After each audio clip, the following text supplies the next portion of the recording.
Welcome back. We're so glad that you guys have chosen Texas Director as your Director Credentialing Program. Today we're going to be talking about professionalism, quality, and advocacy, your role as the Director, and how your role as the Director will impact your staff's impression of their program as well as their impression of the field. And also how this will reflect on your clients. We have a tendency to call them clients and not parents because it's more professional. Very few people have 100 parents. So we call them your clients instead of your parents. I want you to go ahead and turn to this section in your book. There's a section for you to go ahead and write down your definition of an early childhood or after school professional. So just take a moment and do that. You can pause us and come back. We'll be here. So one of those aspects of professionalism that we just talked about is dress code. It's real important that when someone comes to your program, they can immediately see who's in charge of the group of kids and who's in charge of those people. Especially if you have an after-school program, a lot of times your staff may be the same height as your charges. So having some way to immediately identify who's in charge really helps. So this adding the jacket makes it very easy to tell, aha, she's the director. Now, not at every program is wearing a jacket and skirt going to be the appropriate dress code for the director, but you need to have one. What is it that at your program, giving your clientele, is the level of professionalism you need to have? If your program primarily has people who wear jackets to work or are in those professions we were talking about before, the more dressy you're going to have to be as the director. You want to be probably one level below their level of professionalism. So if the women are coming in jackets and a skirt with the occasional hose, then you can probably get by with wearing slacks and dresses, but you can't wear jeans. This is not going to be a program where jeans is going to work for your clients, for them to be able to relate to you as if you are a professional and you have some sort of authority. If, on the other hand, you have clients who are dropping their children off, obviously still in their pajamas, or they're wearing shorts and t-shirts when they go to work, then you can wear jeans as the director, and your staff can probably wear capris. Again, even if your clients are wearing shorts to work, your employees shouldn't. They need to be wearing, if you have a very casual clientele, your staff need to be one level more professionally dressed than your clients, and you as the director need to be a level above that. Thinking about your dress code for your employees. One element of the dress code is not negotiable. The Occupational Safety and Health Administration, OSHA, gives us real clear guidance. If you have any employees who may have to lift or carry anything over 20 pounds, your employees have to wear closed-toed shoes. I know that this is Texas and people like to be able to wear their flip-flops and their sandals. You can't, because every one of those children at your program probably weighs 20 pounds or more, and you may have to lift and carry them. And an awful lot of bleach bottles weigh that as well. The most common injuries in early childhood or after school care are back injuries and foot injuries. So you have to take care of that. Think about whether your staff should wear scrubs or shirts with a logo perhaps here, or t-shirts. Thinking about, again, your clientele. If your staff is wearing t-shirts with big screen printing across here, and most of your clients are coming in Dockers and button-down shirts for the men and skirts for the women, guess who's not going to be taken very seriously by their clients? You have to, at least in that case, have your staff be wearing polos, if not button-down shirts and dresses. We can identify, when you walk into an elementary school, you can spot the librarian. She has a uniform. School librarians, for whatever reason, seem to be particularly fond of long skirts or jumpers. You can find them. We all have this picture of our school librarian, and most of the time this is what they were wearing. It needs to be possible for someone who has no familiarity with your program to walk in and go, aha, that's the teacher. So you can have your staff dress like they're an elementary school teacher. There's not a whole lot of downside. Okay, speaking of dress code for your staff, there are some specific issues because so much of our staff have a tendency to be on the younger side that we need to really address and make sure that they're covered in your handbook and that you have a way of dealing with it. There's an awful lot of pants that are cut rather low.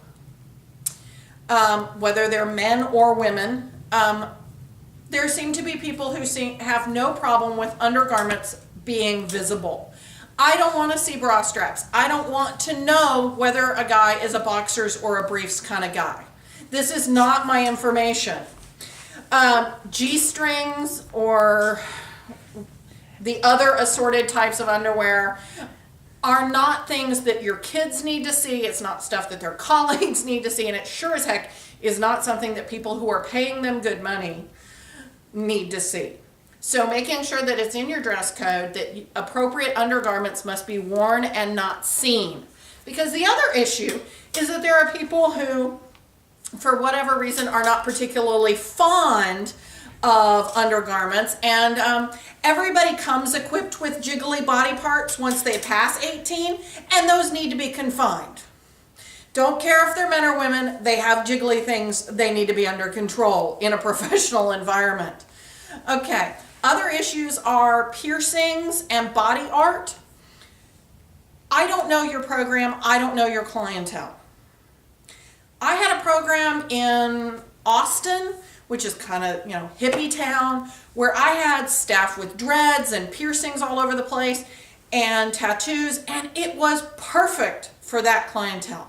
I had 2 other centers in the same town where no body art could be visible and no piercings other than to the ear or this small area of the nose could be visible in the program. You need to be very specific, because if you say ear piercings, you could have those nice Maasai stretched earlobes. Or you could have 12 piercings up here. Okay, so be very specific when you say piercings are allowed or not allowed, what is and is not okay. It's very hard for somebody to take your staff seriously if they're decorated like they're ready for a luau. I'm sorry. It just is. I don't have any personal problem with piercings or body art. Have lots of friends who have them, but it's not a professional look. In this field, if they are artists, it's a very professional look. We have to think about what is the field and what is professional for this field. So think about the length of shirts, because a lot of times they look fine when they're standing up, but when they bend over, we get a little bit too much information. So perhaps buying shirts for your staff that hit about the hip level, and just telling them they need to wear them every day and they need to not be tucked in helps with that. If you don't want to go that route, the other possible solution is to buy a couple of really ugly shirts.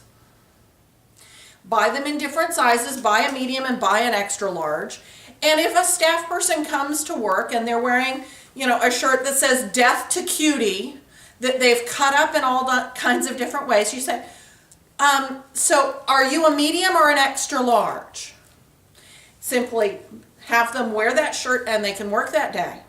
They cannot wear "Death to Cutie" cut up at your program.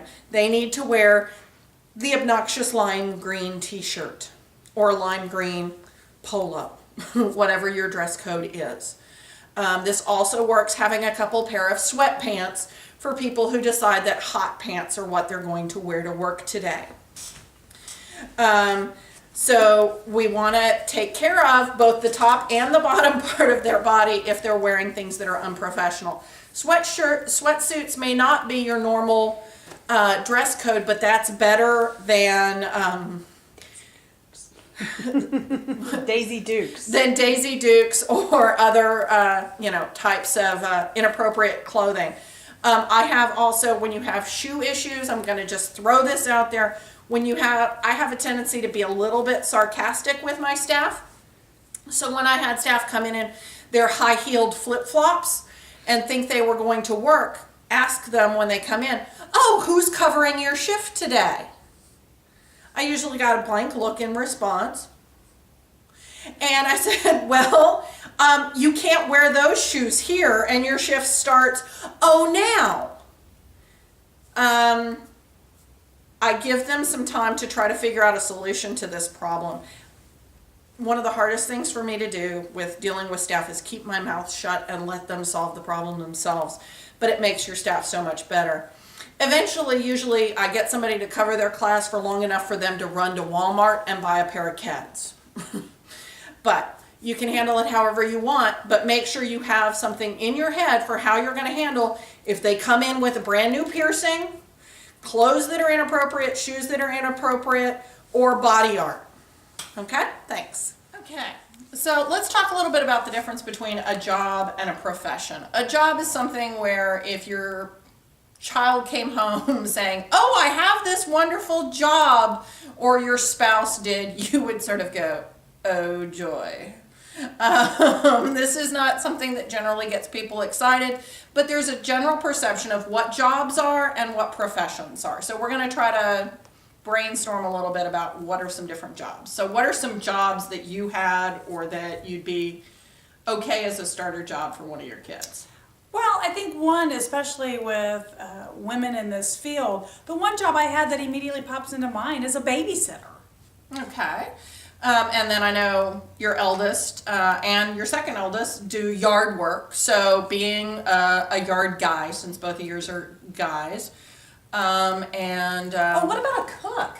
Okay, a cook. So a line cook or a bus staff. And then you were a waitress. I was a waitress. I also pumped gas. Okay. Worked at a gas station. Worked in a lot of folks we know who come into childcare or leave childcare leave it for retail because they like the hours and they like the discounts. And the predictability. I've worked various office jobs that were definitely jobs. I worked as an entry tech, somebody typing in sales information into databases. And I've worked... What about a bookkeeper? Yeah, well, bookkeeper kind of blurs the line for a lot of people, but it's generally a job, not a profession. But yeah, newspaper delivery person. Oh, somebody who arranges flowers at a flower shop. Okay. And then let's see. I think that's a pretty good list. Yeah. It's got some real pink collar and some blue collar and some no lifeguards. collar. Lifeguards. No collar. Yeah, some no collar jobs. I'm just going through my college resume. Okay, all the jobs I had in college. The jobs are, again, they're perfectly fine, and there are people who have those jobs who treat it as a profession, but the general perception of the public is that those are jobs. Okay, so... Well, and that's a good point, because even you brought up bookkeeper as something that kind of crosses the line, but a traditional bookkeeper probably doesn't have any advanced training. They might have learned on the job, where if you were an accountant or a CPA, you definitely had advanced training. You have continuing education requirements, and so that would be perceived as a true profession. Right. So let's go ahead and talk about what are some other professions that everybody goes, "Oh, that's a profession." So we've got doctor is the first one that pops into people's head. Doctors and lawyers. Not so much the candlestick maker. I think he goes on the other list. But I would definitely say, well, I don't know, because it depends on what you call a profession. If you look at a trade, a candlestick maker would be a trade. Yeah, so he was a tradesman. There are definitely trades that kind of require advanced training, and but you've got jobs, and you've got the job versus the career. Cook was another example that we had, and I would think that a chef especially if they were a specialty chef, a pastry chef or a sous chef. Yeah. This is definitely more of a career route than just a job. Yeah.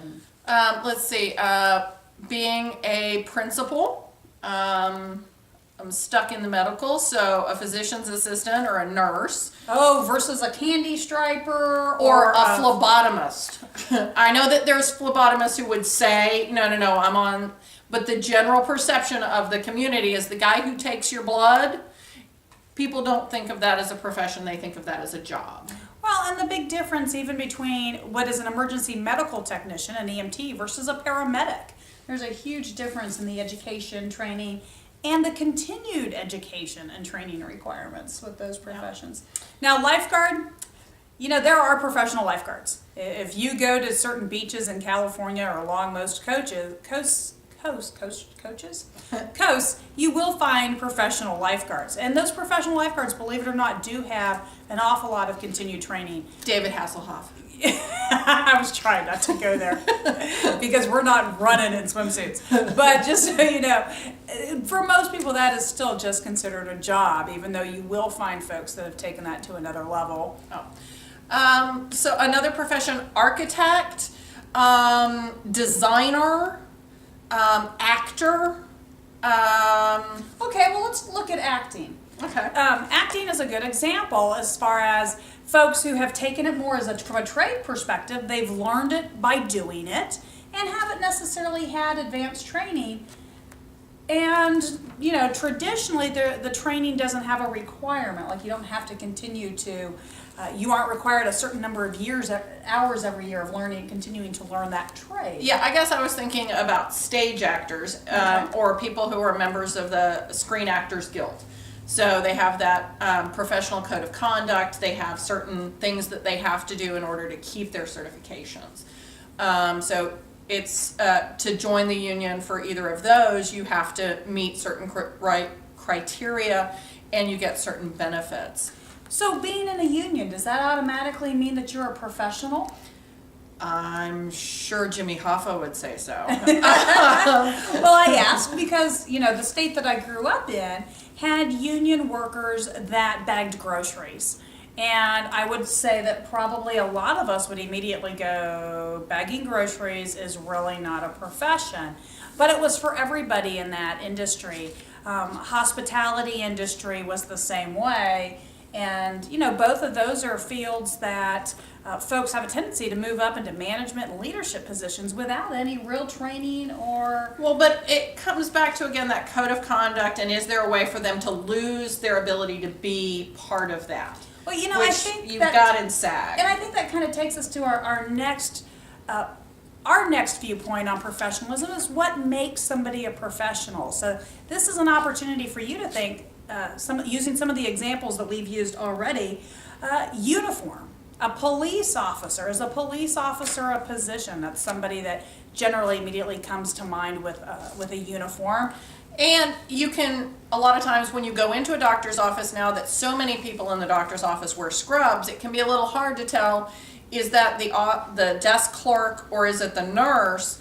So how do you tell the difference? And really it's the stethoscope. That's sort of how nurses have gone about making sure that it's obvious when you look at them, I'm not the person who's going to take your money. I'm the person who's going to take your blood pressure. So that uniform, can you look at the group of people and be able to tell who's the professional in that group? Okay. The other thing is, what do you call yourself? I always love the domestic engineer. And how many housewives really want to be considered housewives? Because if you look at what they do, that is more than one career. That is more than one profession. So there are women now who consider themselves domestic engineers, and that is their way of putting the nomenclature. The example I used earlier of babysitter. Yeah. And this is, each one of the professions have their own set of language. Subdural hematoma. Again, I'm stuck on medical professionals.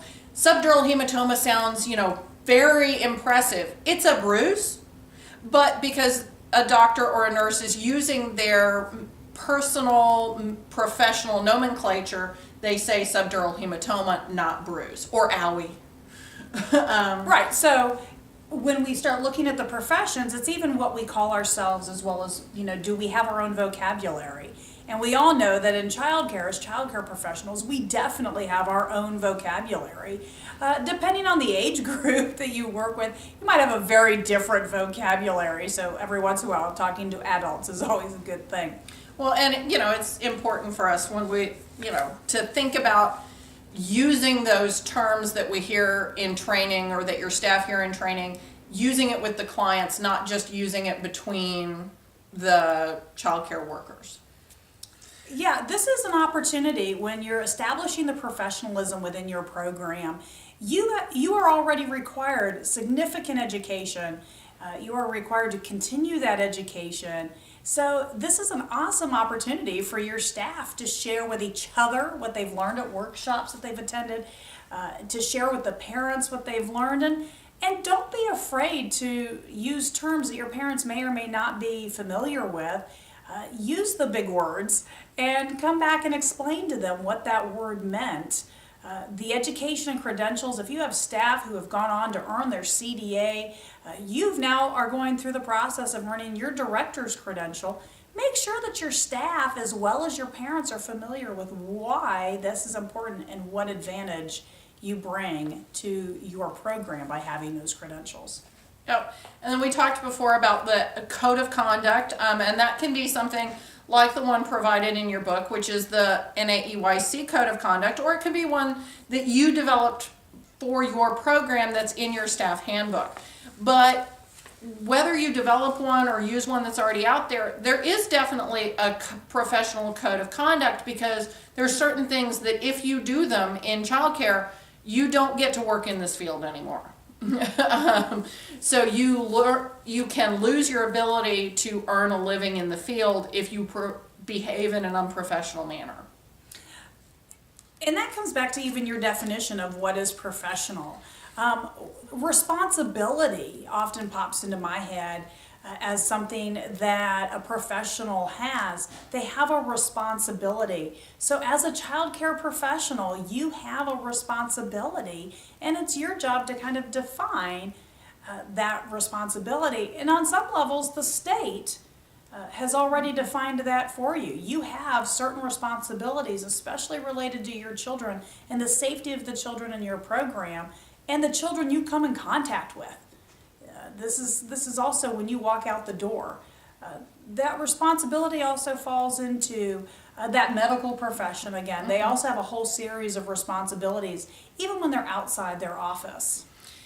If you have anybody on your staff who is an EMT or a paramedic or a phlebotomist, anybody who has medical training, please make sure you bring that up when you have our group, whether you're doing it through the web conferencing or telephone conferencing, or whether you're having a live group discussion with one of us or one of the other instructors, because there's some specific things that other part of their professional life brings to your program as benefits and as risks. So make sure you bring that up when we get together, if you have any nurses or EMTs or things like that, or officers of the court, people who are volunteer firefighters or who are CASA advocates, or I've also had people who are retired sheriffs or police officers, but they kept their licensure, and so those things can create some different ways that you have to handle them in your program. Just FYI. The professional attitude. And body language. And body language. If I sat here and went, yeah, I'm a professional. Whatever. And, if I sat here and said, yeah, I'm concerned about what you bring to the program, and I do a lot of ahas, or I chomp my gum, you've got a very different impression of me than if I sit here and tell you I consider myself a child care professional. I do what's necessary. I attend conferences, I'm a member of organizations, and those organizations are great because they support my profession. Okay, absolutely. The last couple things I want to talk about are really things that we don't have a whole lot of control over. and that is the community's awareness of what we do. You can address that when we talk about advocacy, because this is something that really can change people's perception of our professionalism. How much we get paid, the doctor generally does get paid better than the office technician, just generally speaking, even though they're both wearing scrubs. And then the last one is how other people interact with us. All these things lead to the general impression of professionalism or not. Very true, Carrie.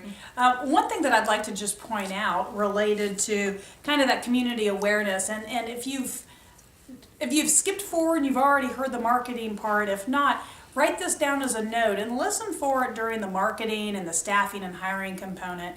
Because one of the things that's really, really important as far as I'm concerned is making sure that your parents are familiar with the training that you've had and your staff had. And using your newsletter, news group, posting information on bulletin boards for your parents to read. Congratulations to Alice for getting 100 continuing ed hours this year. Yeah. Or making sure that their CDAs or their CDA credentials are posted proudly, and that parents understand what that means. Why is that a big deal? The last thing I want to talk about is confidentiality and discretion.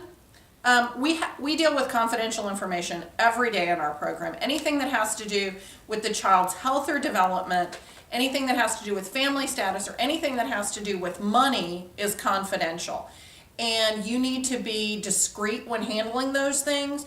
If you have to talk to one of your clients or one of your employees about something related to those things, you need to do it behind closed doors. Don't do it out in the middle of, a nap room.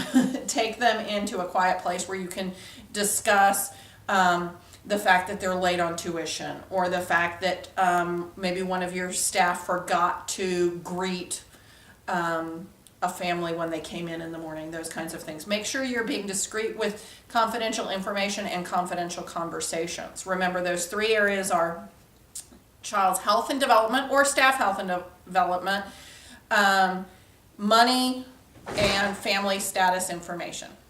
Thanks. Go ahead and pause the video, and we will be back to talk to you a little bit more about quality as well as advocacy and your role as the director in that aspect. Okay, I want to take just a minute to talk a little bit about some of those keys to professionalism. They're listed in your textbook, so if you haven't looked over them yet, take a moment and go look at them. The first one is confidentiality.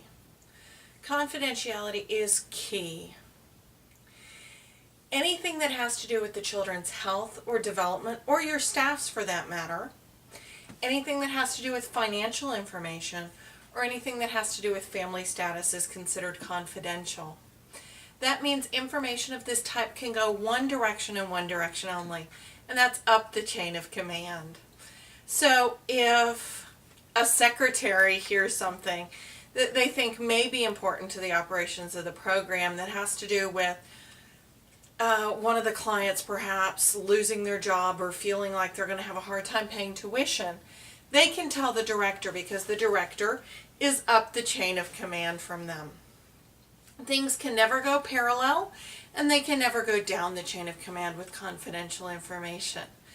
That's why it's perfectly okay for somebody to go ahead and call the health department because there's a child who has an infectious disease that could become a problem, because you're reporting it up the chain of command to that person who is responsible for your program. The next one is consistency.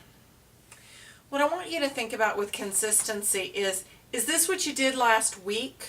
Is this what you plan to do next month? And is this what's written down in your policies? It is so easy to make exceptions for people who we like or we feel sorry for, but it's not good business and it's not professional behavior. You wouldn't want a doctor to not treat somebody's cancer because they don't want to tell them the bad news. It's real important to be consistent, to follow the rules with everyone. If some people have to ask for a day off 2 weeks in advance, and if it's a regularly scheduled activity such as a play at their children's school, then everybody needs to ask for time off 2 weeks in advance for those types of things, doctor's appointments, activities at their children's school, etc. Now, I'm not talking about emergencies where a child is injured or a child has some sort of trauma at school and one of your employees has to go to the school to deal with their child's trauma. I'm talking about those assemblies at the end of a 6 weeks or a 9 weeks, those kinds of things, where the teacher at your program knew in advance that that was going to happen. And generally annual vision exams or other types of exams they knew about in advance as well. So be consistent. Do the same thing with every client, with every employee. Don't play favorites. Education. It is so important. This field changes constantly.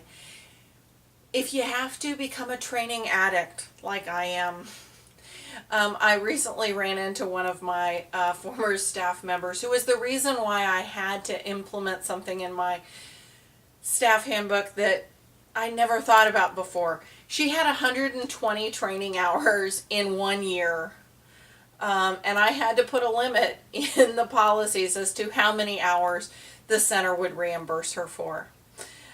She's a wonderful infant teacher. That's not what she's doing currently. I think she's a director right now. But she had such a thirst for knowledge. She wanted to know what was happening in the field. She wanted to be up to date on the research, how to do infant massage, how to spot children with disabilities. She had a child of her own who had some developmental delays, and she wanted to make sure she could do everything in her power to make his life as easy and as successful as possible. So she went to every training she could find. As the director, you have to find trainings that are important to you, that are effective to you, to where you're going in your career. The same classes aren't going to be important to every director. So think about, do you need to know more about communication styles? Do you need to know more about infant brain development? What is it that you need more information on? And go take those classes. Take classes at the university if you're comfortable with it, but if not, don't do it. Take your education personally. It's your journey. It's your journey towards excellence and professional development. Find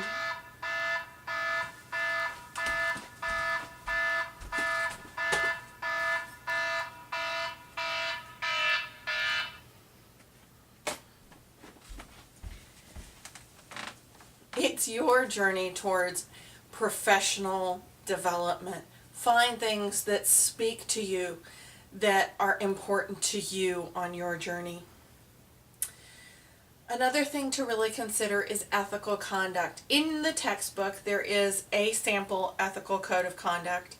Many of the national professional organizations for early childhood or after school education have codes of conduct. So read over some of them. The National Association for After School Care, the NAEYC, National Association for the Education of Young Children, National Association of Child Care Administrators. Look at some of those and find one that you think fits your program well, and use that to help weigh the concerns. Sometimes you have to decide, is it better, is it more ethical to keep a family enrolled at your program because you know if they leave they're not going to get quality care, or to disenroll them because the child is being so disruptive in your program? Keeping them there means that child's going to have more consistency, but it could also increase the chaos at your program. Is it going to do so to the detriment of the other children? You need to look at those ethical issues and decide. Okay, there's some other things in there as well. Resourcefulness. I used to call this having an active Rolodex, but very few people use Rolodexes anymore. It's knowing what resources are available in your community and finding them when needed for your clients or for your employees. If you have a client whose child has obvious pain in their mouth from perhaps cavities, and the parent says, well, I don't have dental insurance and I just can't afford $300 for a filling. Do you know where in your community you could help that family find inexpensive dental work, or a pediatric dentist who maybe takes payment plans? Yes, that doesn't have to be your monkey. You don't have to go research all the pediatric dentists to find out which one. But if you find out because one client needed it, keep that information because another client may. And it probably will take you less time to find pediatric dentists than a parent who has no idea what to look for. Where can they get low cost or free immunizations? Where can your employees get counseling on how to handle their credit? Who do you call if you have a child who has behavior issues? Who do you call when you have a family at your program who's going through a divorce? These are important things to know what resources are in your community. And that's what we're talking about with resourcefulness. Honesty. This is one that gets people into a little bit of trouble sometimes. When we're talking about honesty, we're not saying be tactless. Don't say you're ugly and your mother dresses you funny. That may be honest, but it's not tactful. But if there is a child in a classroom who is being a pill, be honest with the child and say, right now, your friends don't want to play with you because you're not being gentle and kind with them. That's honest. Some people never get told what they're doing wrong. Tell your staff. When they're doing an amazing job, tell them. And when they're just doing an okay job, tell them that too. Use the sandwich method that we talk about in communication to give them information that may be hard for them to hear. Remember, don't leave. If it's important to make a good sandwich and to not leave anything hanging out. You want to have some good buns there. Anyway, be honest with your staff. Be honest with your clients. Be honest with the kids. If you can't let somebody be 5 days late with tuition, tell them, I can't. Sometimes this is very hard because we want to make accommodations for our clients. We know they have a hard life. So sometimes you may have to have somebody else be the bad guy. Go ahead and write up your request to have late tuition. I'll go ahead and submit it to the bookkeeper and we'll see what she says. Or to the board or to the owner. There's bound to be somebody who could be the person to say no if you have a hard time saying no.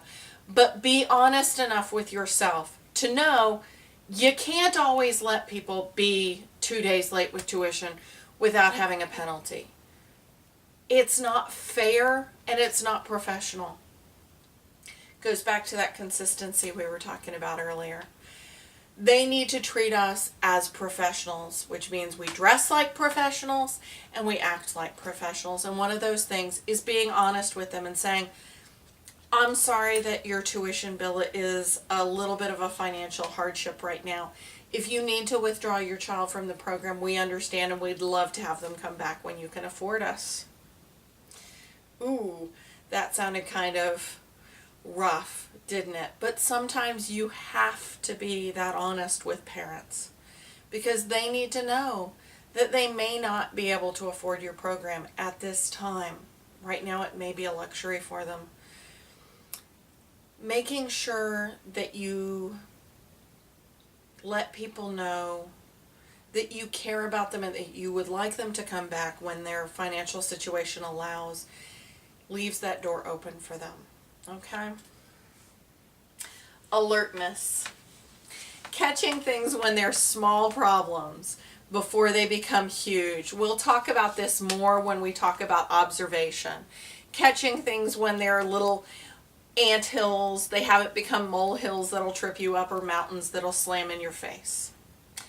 Be aware of what's happening in your program. Don't hide in your office.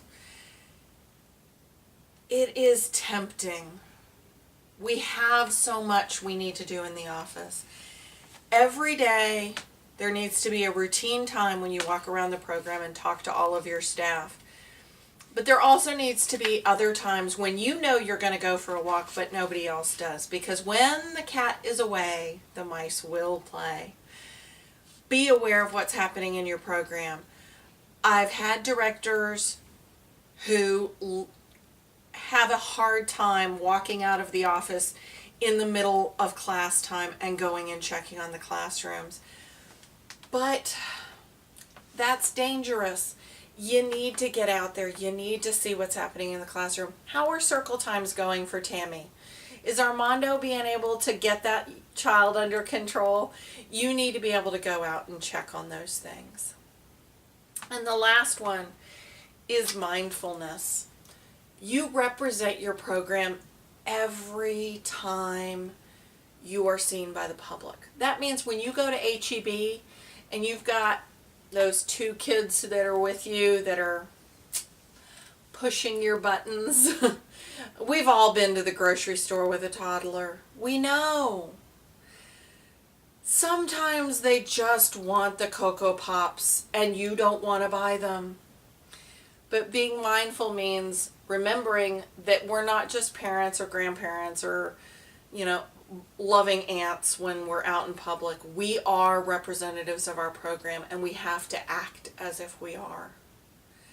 So we can't lose our temper